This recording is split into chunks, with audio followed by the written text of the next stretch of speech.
Good morning, Florida lacrosse fans. Wednesday morning, another hump day. Lee Roggenberg, Florida Lacrosse News, your host.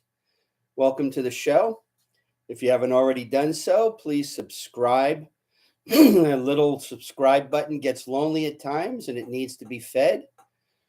Like the videos if you do. We had a very busy day of high school competition, both on the boys and the girls side yesterday. So let's get towards some of that. I watched the a chunk of the Cardinal Mooney Canterbury game. Unfortunately, the camera couldn't quite get all the way down to the far end, which I believe is the west side of the field. I could be wrong on that. We could get the end where the school was, but we couldn't get all the way down to the end where, by the way, the overtime game winner was scored, unfortunately. 16-15 looked like a fabulous game. Could hear plenty of sound from the stands. This is just one of those nice rivalries that have developed over the last couple of years. Canterbury knocking Cardinal Mooney out of the district final. They're not in the same district this year. But obviously when these two get together, they're great games. Very friendly with both coaches. Really like them both. And thanks, kids, for putting on another beauty. When Booker Corrigan was at the game, he sent me an interview after the game via text. Hopefully, Booker, you will try your hand at that submit game recap feature, and we'll see what happens. Okay, also last night, big game down in the southeast. Westminster Christian of the 11-9 win over Gulliver Prep. That should give Westminster, with the ransom loss that also occurred yesterday, give them home field in the district.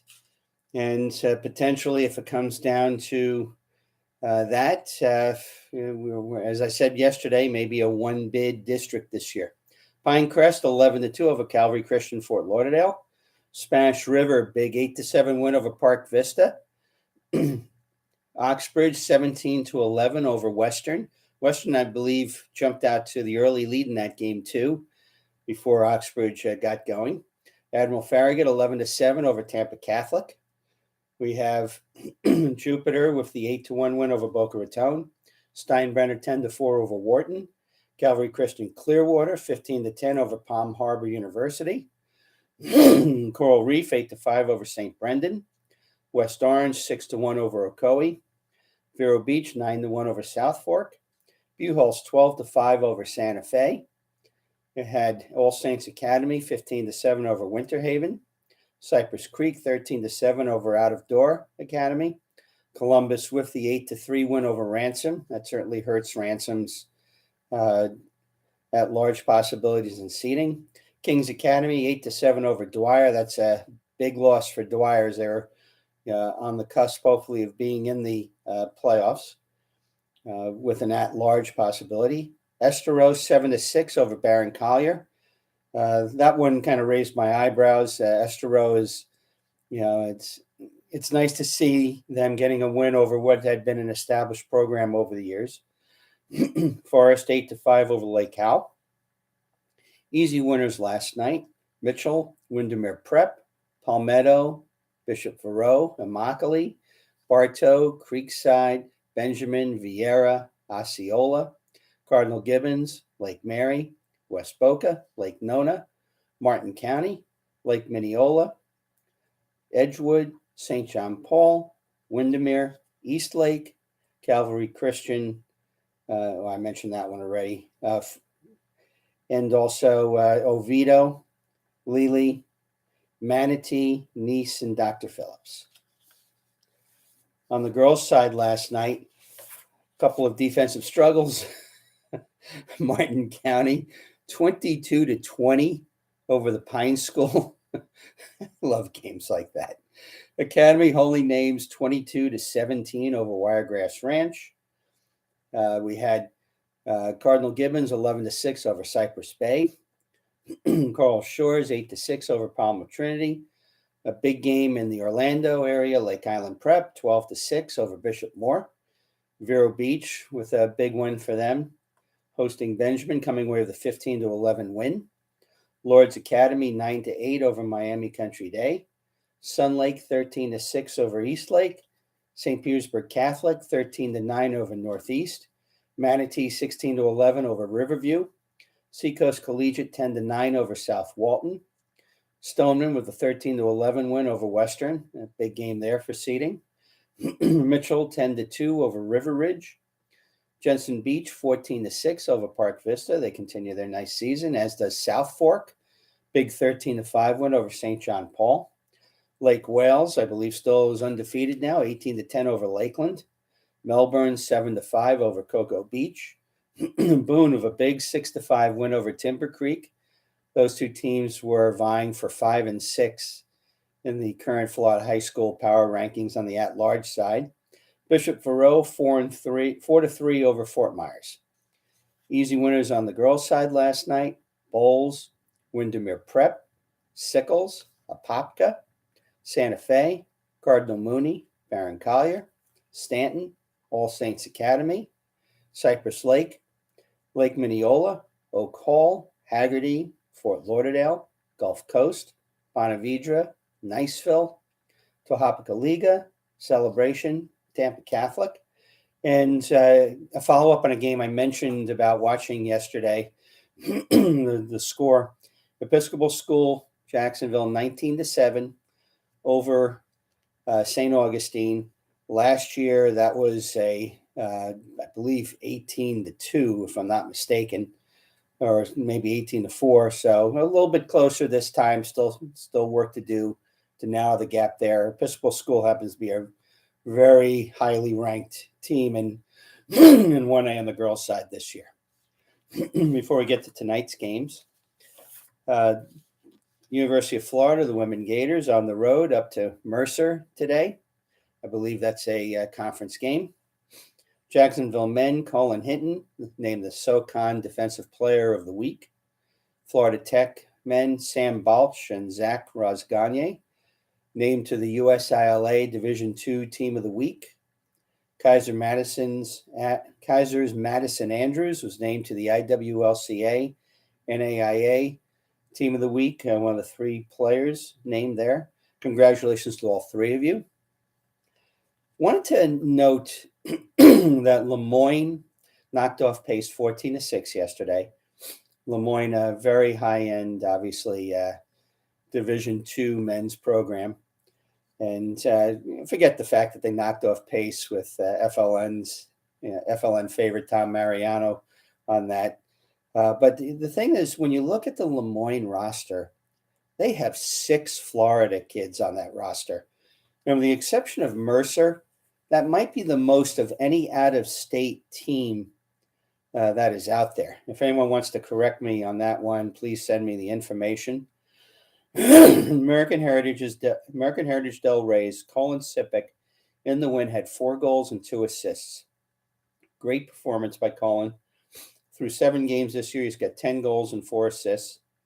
Boca Raton grad Ryan Eisenman had a goal in the game. In 4 games, he's got 5 goals and 2 assists. Creekside's Maui Wilhelm, defender, has played in 3 games, has 3 ground balls for them. Gulliver's Diego Rodriguez played a game where he was the Fogo, 14 for 31, 7 ground balls in that game.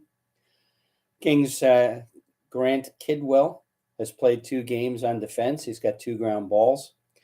Kings Tommy Knoll, freshman. I haven't seen him on the statistics. I don't know if he's redshirting this year. Tommy was a heck of a goalie at Kings, one of my favorites to watch. And hopefully we'll see him move up the depth chart over there. Head coach Dan Sheehan for Lemoyne, congratulations and thanks for putting a lot of faith in your Florida kids.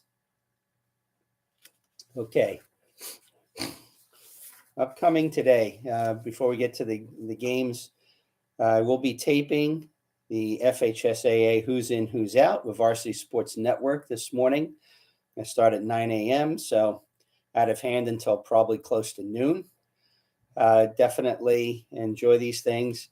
As I said yesterday, I'm going to certainly push for them to release the girls first this time. My guess is that there will be just as many, if not more, viewers of the girls, who's in, who's out, than the boys, just based on more teams and based on the fact that at the youth side, there's more women. And also, I think that the interest in the last couple of years on the women's side has really grown throughout the state. So we'll be doing both of those today. Today's games, on the boys' side, 6-2 Lake Nona hosts 6-4 Haggerty. 12-1 Bowles will be hosting 6-5 Fleming Island. 9-2 Jensen Beach will be hosting 11-3 Wellington. 4-8 Bartram Trail is hosting 11-2 Ponte Vedra. Now, normally I would not consider that a key game when you got a 4-8 team playing the number one team of the state. But one of the interesting things is that Bartram Trail is a poster child for playing a tough schedule, losing a number of close games, and yet still a big difference in how FHSA and Max Preps rank them versus what Lax Numbers ranks them. Huge difference. And that'll be part of our broadcast with VSN explaining what's going on there. But I can tell you that if Lax Numbers were ranking these teams, Bartram Trail would probably be in as an at-large, the 1A Region 1 boys rank bracket. There is almost no chance of them doing so unless they win the district out of the FHSAA power rankings. Plant at 10-2 is hosting 11-1 Newsom, always a great rivalry game there. Plant swept them last year. Newsom certainly looking for some revenge. 7-6 Childs hosts 5-6 Leon. We got 7-2 South Walton hosting 5-6 West Florida. We have 9-2 Winter Park hosting 5-6 Lake Island Prep.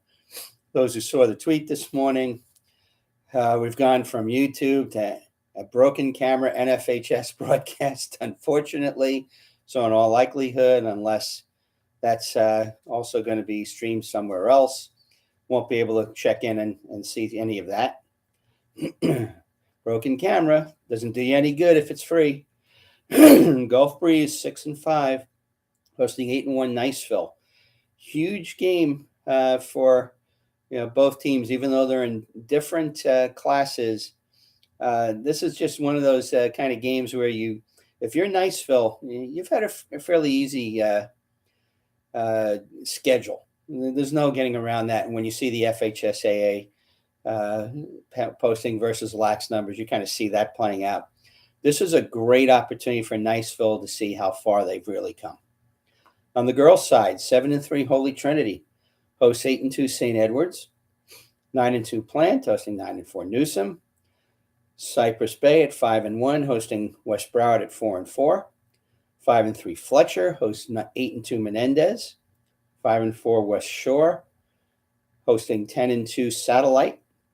8-4 Wellington hosting 5-5 Palm Beach Central. Big game down my way. 5-3 Wolfson hosts 5-3 Fleming Island.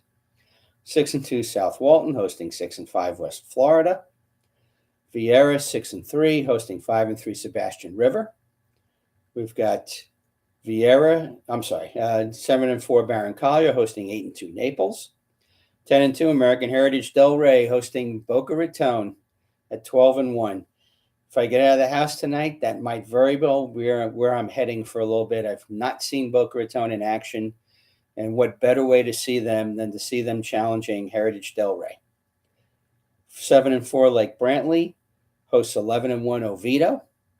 We've got 7-4 Bishop Moore hosting 8-4 Winter Park. And 10-2 Pensacola Catholic hosts 7-4 Gulf Breeze. Again, a big game up in the Panhandle area. So, again, if you haven't subscribed to the channel, please do so. Encourage others to do so. Like the video if you do. Hashtag TAFTAG, get out to a game. And I just realized I forgot to take my sip of coffee for you.